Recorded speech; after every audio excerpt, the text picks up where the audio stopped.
all the latest numbers there. Time now for Media Watch here on Live from Paris. I'm joined in the studio by our very own James Creedon, who's been scouring Twitter and many other social media sites to bring us the best bits from there. Absolutely. First tonight, lots of reaction online to Uganda's anti-homosexuality law. Tell us about that. That's right. Huge amount of reaction online today, Catherine. It's difficult to sum it all up, but just to give a sense of what's being said across the web about that extremely regressive law. Petitions going up on various websites, just one that I've selected for you because there are many. This by allout.org, of course, many of the LGBT groups getting involved, but not just them, a lot of human rights associations as well putting up those petitions. Uganda, the facts on the new extreme gay law, and they're giving some of those quite stunning facts there. Life imprisonment simply for demonstrating your homosexuality. That petition has had 246,000 signatures so far. You also have, of course, a lot of websites pointing to the fact that there are several countries now who have said they will cut aid to the Ugandan government over that anti-gay law. But perhaps the most shocking story of the day really is the decision by a Ugandan tabloid to print the names of the quote-unquote top 200 homosexuals in the country. This the day after the passing of the law.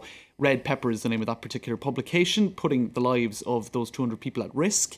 And an awful lot of backlash against that.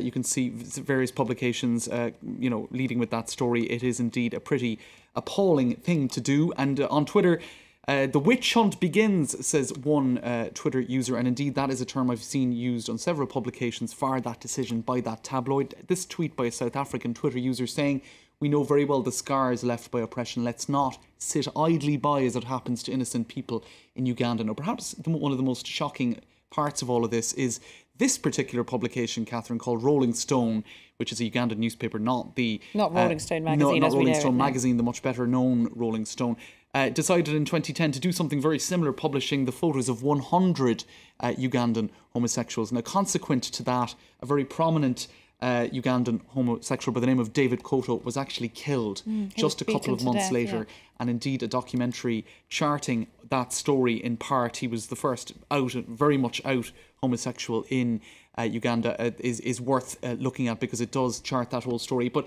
when you think that that happened in 2010 because of a decision, well, it was actually early 2011 that he was killed because of a decision to publish those photos in a Ugandan paper, and then another tabloid does the same thing again. There's a really quite a dangerous situation in terms of human rights and security for those people. Now, before we move on, speaking of documentaries, another one that's been getting a lot of attention in the media today in terms of explaining the context of all of this in Uganda, God Loves Uganda. Let's take a quick look at an extract regarding the influence of US evangelicals in terms of the rise in homophobic sentiment in Uganda. We're called to be a missionary people.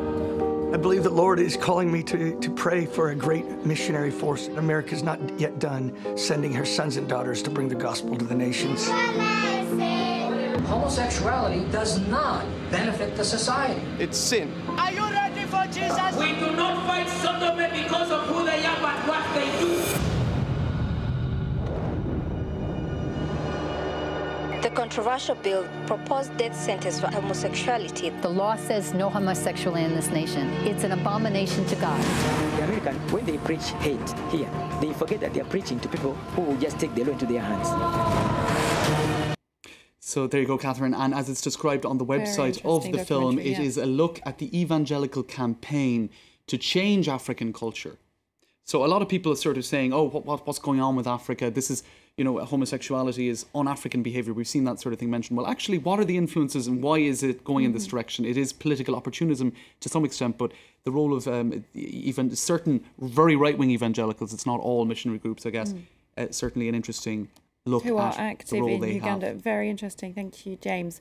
And we're going to move on now to a different issue. Yes. Very different issue. I can't imagine perhaps a more different one. More different issue. How shall I put this? An unfortunately timed photograph of Angela Merkel with Benjamin Netanyahu. I'll leave you to explain the rest. I think it was one of those photos people were like, I'm deeply uncomfortable about this. I think they're deeply uncomfortable about this. It's an extremely uncomfortable It's a bit of a cringe moment. Yeah. Let's take a look. Let's put everyone out of their misery. It's Angela Merkel and Benjamin Netanyahu. There you go. It's at a joint press conference today in Jerusalem, Angela Merkel in Israel. And you can see that Benjamin Netanyahu is pointing and it casts the shadow of a moustache on Angela Merkel's face. Now, a lot of people trying to come up with the appropriate headline to that for the left-leaning Daily Haaretz. They've chosen to quote Goethe, where there is much light, the shadows are deepest. I'm not really sure where they're going with that. The Washington Post has perhaps accurately called it the most uncomfortable photo in the world. I think that says it all, doesn't it, really? Elsewhere, certain Israeli Twitter users are trying to maybe make light of it and show what an excellent... I think she'd prefer the stag, wouldn't she, really? Than prefer the original photo. Jerusalem Post senior editors have chosen, perhaps understandably, not to go, well, not with the deer image, but with the other one, in the print publication tomorrow, because of course there is a fear that it will cause offence. In any case, let's just say poor Angela Merkel did not deserve that. The spectre of Mr. Hitler's moustache. Definitely not. There was one photo opportunity that went hideously wrong. Thanks for bringing us that, James. And that was Media Watch here on France 24 live from Paris. Do stay tuned. The latest international news coming up for you very soon.